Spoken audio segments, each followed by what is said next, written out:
গল্পের নাম অবসেশন ওয়াজ লাভ। লেখনীতে নিরুর কল্পনারাজয়। পর্ব ৬। আমি কি আপনার ডান্স পার্টনার হতে পারি মিস ঝিলিক মির্জা? ঝিলিক আয়ুষকে বলে তো এসেছিল সে অবশ্যই এবং অবশ্যই শায়নের সাথে নেচে দেখাবে, তবে তা স্বয়ংসম্পূর্ণ করার বিন্দুমাত্র আগ্রহ তার মাঝে ছিল না। অয়াচিত পুরুষের ছোঁয়া তার জন্য অস্বস্তিকর। তাছাড়া শায়ন চৌধুরী প্রফেসর, আর তাকে এসবের জন্য প্রশ্ন করা অন্ততপক্ষে তার মতো ছাত্রীর দ্বারা সম্ভবপর নয়। শায়ন যদিও প্রফেসর, তবে হয়তো নতুন আর নয়তো সেই কখনো তাকে খেয়াল করেনি। এর আগে ঝিলিক তাকে দেখেনি কিনা কখনো। ঝিলিক জেদ নিয়ে বেরিয়ে আসার পর সেখানে উপস্থিত সকলের মাঝে এক ধরনের বাছাই করার পালা আসে। লাইমলাইট যার উপর পড়বে সে নিজের পার্টনার পছন্দ করতে পারবে। দুর্ভাগ্য এবং সৌভাগ্যবশত তা শায়নের উপরই পড়েছে। সকলে হাততালি দিলেও তিয়ারা অবাক হল। ওদের মনে হয় না শায়নের মতো অন্ততপক্ষে কেউ স্টেজে গিয়ে পারফর্ম করবে। অথচ তাদের সবাইকে অবাক করে দিয়ে শায়ন এক পাদুপা করে ঝিলিকের পানেই এগিয়ে গেল। খুবই জেন্টালভাবে বাম হাতখানা এগিয়ে দিয়ে উপরোক্ত কথাখানা বলল। ঝিলিক সেই মুহূর্তে হতভম্ব হয়ে গেল। ওর কি বলা উচিত ও ভেবে পেল না। আশেপাশের সকলেই তাদের দিকে তাকিয়ে নির্ঝর সমানে ওকে উস্কিয়ে যাচ্ছে। প্রফেসর ছাত্রী ডু, ওর মতেই জুটি হিট করবে। ঝিলিক প্রথমে মানা করতে চাইল, অথচ কিছুক্ষণ আগে আয়ুষের বলা কথা মনে হতেই ওর মাঝে জেদ চেপে গেল। আয়ুষ যদি সবকিছুকে পেছনে ফেলে সুখী থাকতে পারে তবে সে কেন পারবে না? সেও অবশ্যই মুভ অন করবে। অন্ততপক্ষে ওকে দেখানোর জন্য হলেও করবে। সেই হেতু নিয়ে আগানোর আগে ঝিলিক ফিসফিসিয়ে সতর্কবাণী ছুড়ল। কিন্তু আমাকে ছোঁয়া যাবে না। শায়ন হাসে। নির্দ্বিধায় মাথা পেতে নেয় তার সকল শর্ত। চোখে তার অভূতপূর্ব মুগ্ধতা। ঝিলিক আরও বলে, আমি বেশি স্টেপ ফলো করব না, আমার কিছু পার্সোনাল প্রবলেমস আছে। শায়ন তাও মেনে নেয়। মাথা নাড়ায় নিঃশব্দে। মুখে বলে, I will only take 2 minutes from your life. আসলে এখানে তো তেমন কাউকে চিনি না। আমি চাইলে ইগনোর করতে পারতাম, তবে এতে করে মজাটাই নষ্ট হয়ে যেত। তাই তোমাকেই বেছে নিলাম। ঝিলিক আন্তরিকতা দেখাতে হাসে অল্প, অতঃপর দুজনেই ডান্স ফ্লোরে যায়। কেউ কাউকে স্পর্শ না করে, অতরঞ্জিত কোনো স্টেপ ফলো না করে যথেষ্ট দূরত্ব বজায় রেখে নেচে যায়। স্টেজের পরিবর্তে ডান্স ফ্লোর ব্যবহৃত হয়েছে। অথচ এতটুকুতেই আয়ুষের বাঁধ ভেঙে যায়। ওদের দুজনকে সকলেই চিয়ার আপ করে যাচ্ছে অনবরত। কেউ কেউ ফিসফিস করে বেস্ট কাপল উপাধিও দিচ্ছে। অবশ্য এতসবে কি আর আয়ুষ ঠিক থাকতে পারে? বউ তো তার। অথচ ওই পুরুষের সাথে এতটা আন্তরিক সম্পর্ক।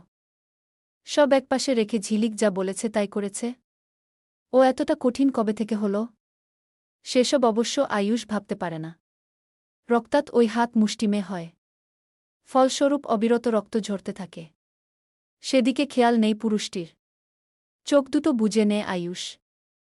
ওর মাথা থেকে বেরিয়ে যায় যে আয়ুষ কারো নিয়ন্ত্রণে এবং তাকে নির্দেশনা দেয়া হয়েছে ঝিলিকের সাথে যত দ্রুত সম্ভব সব শেষ করে ফেলার। না হলে প্রলয় নামবে। দুকদম এগোতেই তার ফোনে নোটিফিকেশন আসে। সে থমকে যায়। হাতে থাকা ফোনখানা অবহেলায় ফেলে রাখবে ভেবেও পারে না। অনবরত নোটিফিকেশন আসতেই থাকে। না চাইতেও তার দৃষ্টি তার ফোনের পানে যায়। যেখানের একটি মেসেজ এমন ছিল যে, come and find me if you can. আয়ুষের কপালে ভাঁজ পড়ে। মানে সেই পুরুষটি আনাচে-কানাচে কোথাও। আয়ুষের সেই সম্বিত হতেই সে এক পলক ডান্স ফ্লোরের পানে চায়। পরপরই ছুটে যায় লোকসমাগম থাকা ভিড়ে। সকলকে পরখ করে যখন তার বাজপাখির নজর বুঝতে সক্ষম হল এখানে এমকে নেই, তখনই তার নজর উপরের দিকটায় পড়ল। উপরে নেই তো? দ্রুতবেগে সিঁড়ি বেয়ে উপরের দিকে ছুটে যায় সে। ওপরের দিকটায় মিউজিকের আওয়াজ বহু অংশে কম। আয়ুষ দোতলায় থাকা প্রতিটি রুম পরখ করে। নির্ঝরতিয়াততা ঝিলিক সকলেরটা। বাকি রইল ঐশীর রুম। ঐশীর রুমেও কেউ নেই। তাহলে কি ওটা শুধুমাত্র তাকে ভয় লাগানোর কোনো সূক্ষ্ম পরিকল্পনা? এসব ভাবনা যেন আয়ুষের মাথা খুঁড়ে খাচ্ছে। করিডোর পেরিয়ে তার রুমের দিকে আসতেই হঠাৎ কোনো এক চেনা পরিচিত, বলাবাহুল্য অতিবিভীষিকাময় এক সুরেলা শীষ তার কর্ণকুহর হয়। আলতো ছোঁয়ায়, চোখের চাওয়ায়, পাওয়া না পাওয়ার কি যে নেশা। সেই স্মৃতিটাই। আজও হাতড়াই। হারিয়ে ফেলা ভালোবাসা। আয়ুষের হুট করে মাথা ঝিম মেরে ওঠে। মনস্পটে ভেসে উঠতে আরম্ভ করে বিভৎস কিছু স্মৃতি। ওর মাথা ধরে ওঠে সেই একই সুর। দুহাতে মাথা চেপে নিজেকে শান্ত করার প্রয়াস চালায় সে। চোখ বুজে নিজেকে শান্ত করে কোনোরকমে নিজের খোলা রুমে গিয়ে পৌঁছায়। তবে আশ্চর্যের বিষয় এখানে কেউ নেই। কেউ নয়। অদ্ভুত। এসুর তার মতিভ্রম নয়। এমকে এতটা চালাক। নিজ মেয়ে আওড়ায় সে। Shit shit shit. What I did man. I'm late. রাগ সামলাতে না পেরে পাশে ডিভানে সজোরে লাথি মারে। অশান্ত সে যখন এসবে ব্যস্ত তখনই পেছন থেকে তার কাঁধে কেউ হাত রাখে। আয়ুষ পিছু ফিরতেই সেখানে অনাকাঙ্ক্ষিত এক ব্যক্তি, প্রগাছ নীল মণিযুক্ত শাইনকে দেখতে পায়। ও এখানে কি করছে সেটাই বুঝে আসে না আয়ুষের। ভ্রুকুচকে সন্দিহান কণ্ঠে বলে, কারো রুমে না বলে ঢোকা যে অভদ্রতা, প্রফেসর হয়ে এটা জানা নেই? শায়ন ভরকে যায়। খানিকটা বিরক্তও। গম্ভীর মুখে বলে, না মিস্টার আয়ুষ, আপনাকে তখন করিডোরে দেখেছিলাম। অসুস্থ মনে হয়েছিল। আমি আসলে দোতলায় থাকা গেস্টরুমটাতে যাচ্ছিলাম। কিছু হয়নি আমার, যান আপনি। শায়ন অপমানিত বোধ করল। যেচে পড়ে সাহায্য করার কি এমন প্রয়োজন তার? সে চলে যাওয়ার উদ্দেশ্যে পা বাড়াতেই আয়ুষের কাটকাট কণ্ঠের পুরুষালী স্বর ভেসে আসে। আর হ্যাঁ, পড়াতে এসেছেন, পড়ার সাথে সংযোগ হয় যেন। ঝিলিকের কাছ থেকে দূরে থাকবেন বলেই নিজেই প্রস্থান নেয়। দ্বিধান্বিত দৃষ্টে চেয়ে থাকে তার পানে। পরক্ষণেই হেসে ওঠে। বাঁকা সেই হাসি। আমার বাচ্চা পেটে নিয়ে পরপুরুষের সাথে এত নাচানাচি কিসের তোমার ঝিলিক? নিচে অনুষ্ঠানে অত লোকসমাগমের মাঝে বিরক্ত লাগায় একা ছাদে এসেছিল ঝিলিক। এখানটায় যেন বড্ড সুখ পায় সে। অনেকটা। ওই দূর আকাশে চোখ রাখলেই ঝিলিকের বিষণ্ণতা চুরি করে নেয় দলা পাকানো মেঘগুলো। আর রাতের আকাশের তারাগুলোই যেন তার একমাত্র হারিয়ে যাওয়া দিশা। ছাদের রেলিং ঘেঁষে দাঁড়িয়ে আকাশ দেখতে দেখতে তাই ভাবছিল ঝিলিক। পেছন থেকে পরিচিত পুরুষালী স্বর পাওয়ার পরও সে পেছন ফেরে না। বরং পুরুষটি এসে তার পাশ ঘেঁষে দাঁড়ায়। শুভ্র রঙা পাঞ্জাবি আর উজ্জ্বল গায়ের রঙে যেন জ্যোৎস্নার রাজত্ব আয়ুষের এই রূপকে অনেক গুণে বাড়িয়ে দিল। ঝিলিক ধীরে সুস্থে কটাক্ষের স্বরে উত্তর দেয়, পরপুরুষ? তা নয়তো কি? ঝিলিক শ্লেষাত্মক হাসে। বিরোধ করে বলে, পরপুরুষ তো তখন হতো যদি আমার স্বামী থাকত। আয়ুষের মুখ ফসকে নিজের অজান্তেই রাগান্বিত স্বর বেরিয়ে আসে। মরে গিয়েছি আমি? ঝিলিক এবারে তাকায় আয়ুষের দিকে। আয়ুষ তরিতে বুঝে ফেলে নিজের ভুল। দৃষ্টিগোচর করতে সে চোখ ঘোরায় এদিক সেদিক। ঝিলিক এক ভ্রু উঁচু করে শুধায়, বউ বলে মানছেন তবে? আয়ুষ নিজেকে শুধরে গাম্ভীর্যতা নিয়ে বলে, তোমাকে বউ মানার প্রশ্নই ওঠে না। বাহ, দারুণ। আর আপনি যে সোজা বিয়ে করে নিয়ে এলেন তার বেলা? Like seriously? ব্যাপারটা এমন হয়ে গেল না যে আপনি করেন তো রাসলীলা আর আমি করে তো ক্যারেক্টার ঢিলা? খুব সুন্দর আয়ুষ মির্জা। বিদ্রূপ করে কথাগুলো বলা শেষে আয়ুষেরও একই তেজস্বী স্বর ভেসে আসে। ওই ছেলেটার ছোঁয়া তোমার কাছে বিষাক্ত মনে হয়নি? তুমি কিভাবে পারলে ওই ছেলেটার সাথে নাচতে? আপনার নিজেকে লম্পট মনে হয় না যখন আপনি সারারাত অন্য একজন মেয়ের সাথে কাটান? নিজেকে বেঈমান মনে হয় না যখন তাকে আপন করেন? আয়ুষের স্বর অল্প বেড়ে যায়। ঝিলিক। আওয়াজ নিচে আয়ুষ মির্জা। ঝিলিককে শাসানোর অধিকার আপনার নেই। ঝিলিক অবশ্য চলেই যাচ্ছিল।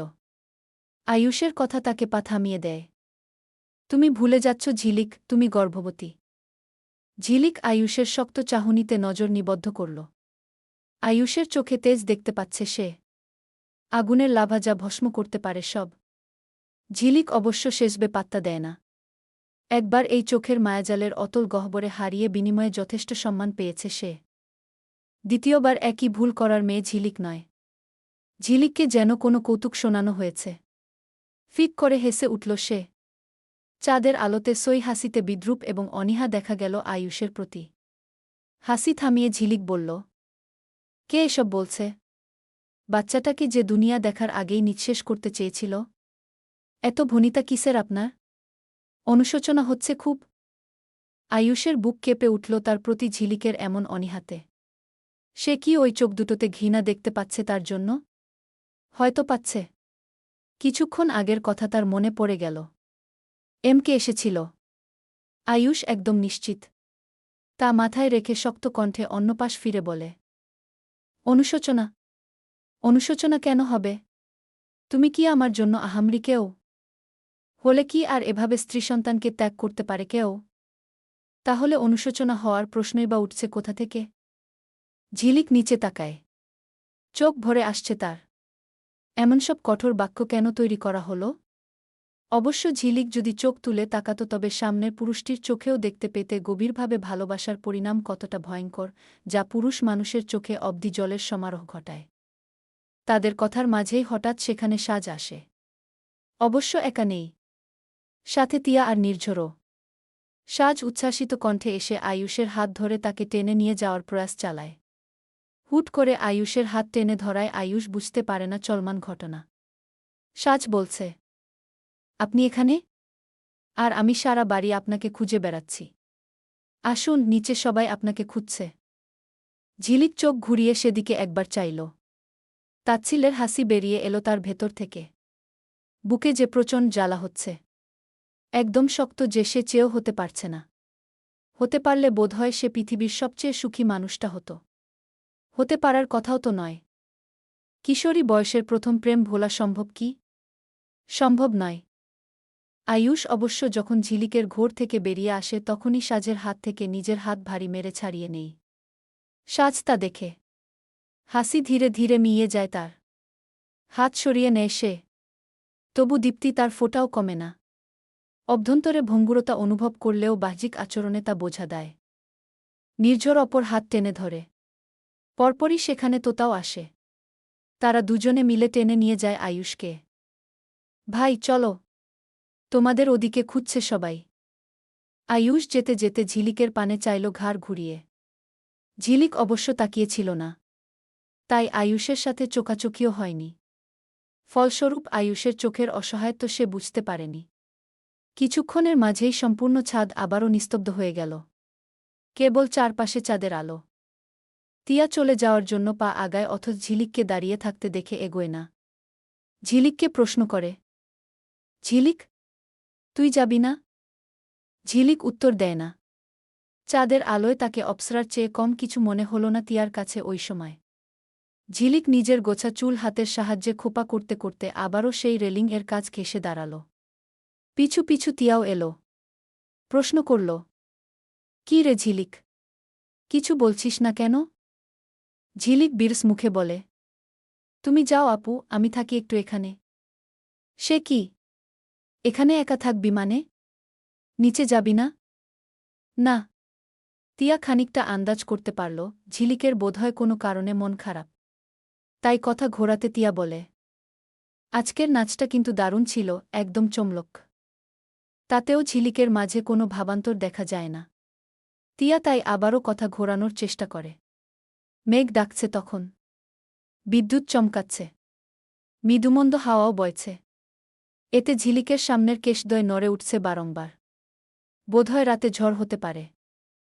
ওদিকে আয়ুষ আর সাজের রিসিপশনের ডেকোরেশনের দিকে তাকিয়ে তিয়া বলল, দেখ কি সুন্দর করে সাজিয়েছে তাই না? ঝিলিক তা শুনে মৃদুমলিন হাসে। বিড়বিড়িয়ে বলে ওঠে, ওরা আমার দাফনের কাপড় তৈরি করেছে আপু। আমার মিতাত্মার দাফনের কাজ স্বয়ংসম্পূর্ণ করেছে। অথচ একথাটি মুখ ফুটে আর বলা হল না তার। তিয়া বুঝতে না পেরে জিজ্ঞেস করল, কি বললি?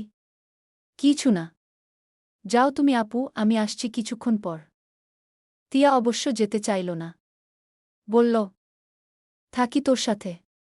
তুই এই অবস্থায় ছাদে একা থাকবি কেন? ঝিলিক ঠোঁট একপেশে করে হাসে। মনে মনে তার ভাবনায় আসে তিয়াও বাচ্চাটার ব্যাপারে ভাবছে। অথচ যার বাচ্চা তার কোনো মায়া নেই। ঝিলিক দ্বিস্বরে বলে, তুমি যাও আপু। আমি 5 মিনিট পরই নামছি। আসবি তো? হুম, আসব। পাক্কা? হ্যাঁ। তিয়া তা শুনে পা বাড়ায়। ঝিলিকের কি ওর পাস্টের কথা মনে পড়ছে? ও কি বাচ্চাটার বাবার কথা ভাবছে? শুধুমাত্র ঝিলিকের মন খারাপ হবে বলে তারা কখনো ঝিলিককে এসব নিয়ে জিজ্ঞেস করেনি। আগে যেমন ছিল ঠিক তেমনই আচরণ করেছে। তিয়ার মনে হল ঝিলিকের বোধহয় এখন একটু একা থাকা দরকার। তাই সে দীর্ঘশ্বাস ফেলে নেমে আসে। বাগানের দিকটায় ফটো সেশনের ব্যবস্থা করা হয়েছে। ছাদ থেকে স্পষ্ট বাবা চাচারা বাড়ির গেইটের কাছে দাঁড়িয়ে কোনো গণ্যমান্য ব্যক্তির সাথে কথা বলছেন। ফটোসেশনের দিকটাতে বর্তমানে নির্ঝর আর আয়ুষকে দেখা যাচ্ছে। আয়ুষের সাথে কিছু নিয়ে কথা বলছে বোধহয়। লাইটের আলোতে আয়ুষকে এতটা সুন্দর দেখালো ঝিলিকের কাছে। ঝিলিকের মনস্পটে তখন আজ থেকে প্রায় 1 বছর আগের কিছু দৃশ্য ভেসে উঠল। লাল রঙা কৃত্রিমে সাজানো ওষ্ঠদ্বয় তাতে কেঁপে উঠল। অতীত। তখন ঝিলিকের 18 সবে। এমনই এক পূর্ণিমা ভরা চাঁদের আলোয় ঝিলিক আর আয়ুষ পরিবারকে পেছনে ফেলে ছাদে এসে বসেছিল। মৃদুমন্দ হাওয়ার সাথে প্রিয় পুরুষের সান্নিধ্য ঝিলিকের নাজুক মনকে ভীষণভাবে প্রফুল্লিত করছিল। আয়ুষ আর সে মেঝেতে বসেছিল।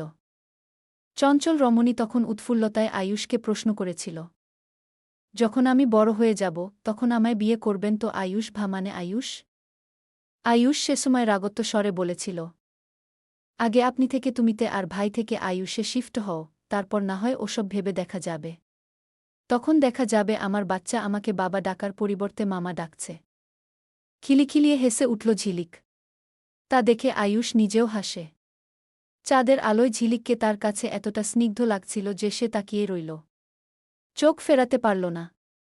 ঝিলিকের হাসিতে তাকে আয়ুষের চোখে তখন ঠিক কতটা শুদ্ধতম মনে হয়েছিল তা যদি সামনে খিলখিলিয়ে হাসতে থাকা রমণী জানত তখন।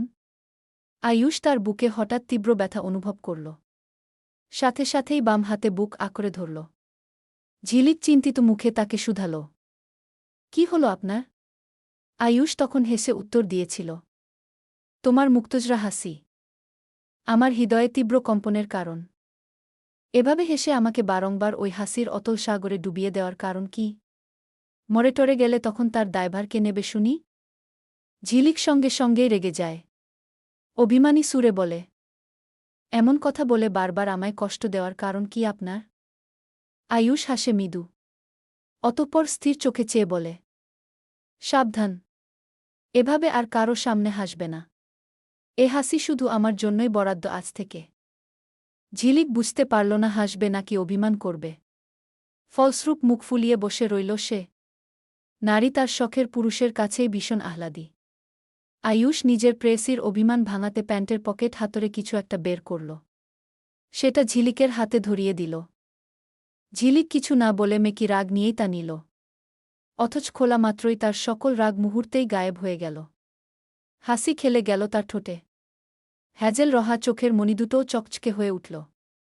প্যাকেটে এক জোড়া কানের দুল। এত সুন্দর দেখতে। ঝিলিকের হাসি দেখে আয়ুষও নিঃশব্দে হাসল। বর্তমান অতীত ভাবতে গিয়েই আনমনে হেসে ফেলে ঝিলিক।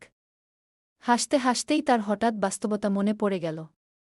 চোখ দুটো ভরে উঠল সাথে সাথেই। আয়ুষের দিকে তাকিয়ে আপনমনে বিড়বিড়িয়ে ওঠে রমণী। আপনি নেই, অথচ আপনার দেওয়া সেই কানের দুল আর স্মৃতি এখনও আমি সযত্নে আগলে রেখেছি। কি অদ্ভুত এক জীবন, যেখানে জিনিস ক্ষয় হওয়ার আগেই মানুষ বদলে যায়। আর আপনি আমাকে বদলে নিলেন। ঝিলিক কাঁদে না। ফের নিজ মনেই আওড়ায়। অবশ্য আগামীকাল আমি চলেই যাচ্ছি। সাথে করে আপনার অংশকে নিয়ে যাচ্ছি। সারা জীবনের জন্য আপনাকে মুক্ত করে। আপনার আমার স্মৃতিগুলো আমিই না হয় আজীবন বয়ে নিলাম। আপনি বরং সুখে থাকুন। আর কখনো আমাদের দেখা না হোক। পরজন্মেও আমার জায়গাটা অন্য কারো হোক। তবু আপনার মতো চরিত্রহীনের সাথে আমার পরিচয় কখনোই না ঘটুক। গল্প ভালো লাগলে অবশ্যই একটা কমেন্ট করে যাবেন।